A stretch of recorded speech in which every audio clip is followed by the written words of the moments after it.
One of the more flexible technologies with regards to VLANs is the voice VLAN. Now what this is it's a VLAN that is propagated across from an access layer switch to an IP phone, which serves as kind of a minimalistic switch that allows a PC to connect up to it. Seems a little weird, doesn't it?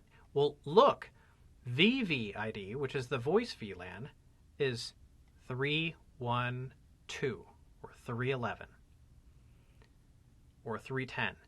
And then there's a different VLAN for the PC that connects up. This is good all around.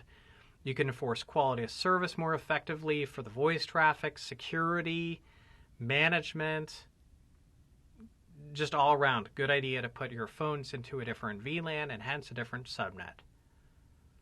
And if you're not seeing how this is going to connect up, let me show you. So here we've got a Cisco IP phone, and it's all pretty. This has got, a really good feel to it. It works well. But how do we cable it up?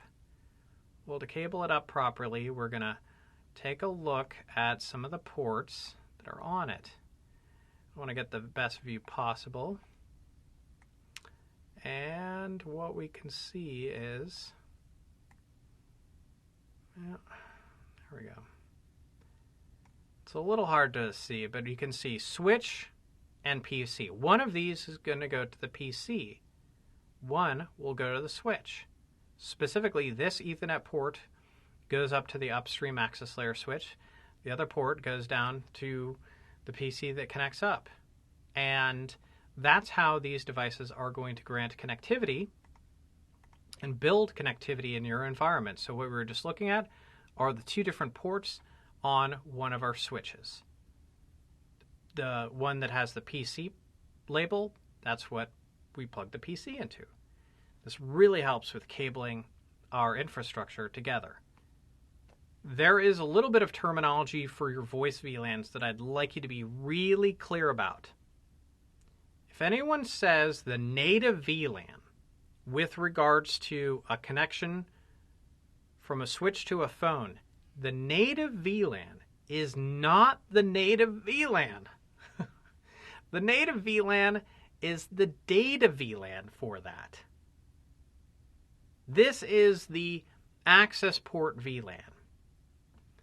So you have your voice VLAN and then really the data VLAN, which is sometimes called the native VLAN, and it's going to get you into a very confusing environment. The native VLAN technically is just what is configured with the command switch port access VLAN 10. That is not the command to control your native VLAN. The command to control your native VLAN is switch port trunk native VLAN, but that's when it's a full-blown trunk. This is not a full-blown trunk. It still behaves as an access port, even though it's running 802.1q.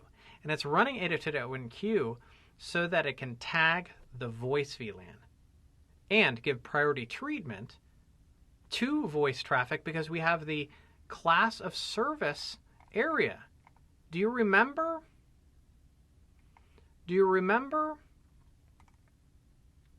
How we set up a trunk and what we learned about the trunk? We learned that it's got the priority field. That's a benefit. This is one of the benefits for a Cisco IP phone, is to mark its traffic with maybe class of service 5. So a 5 would be the first bit set and the last bit set of this, right? So voice VLANs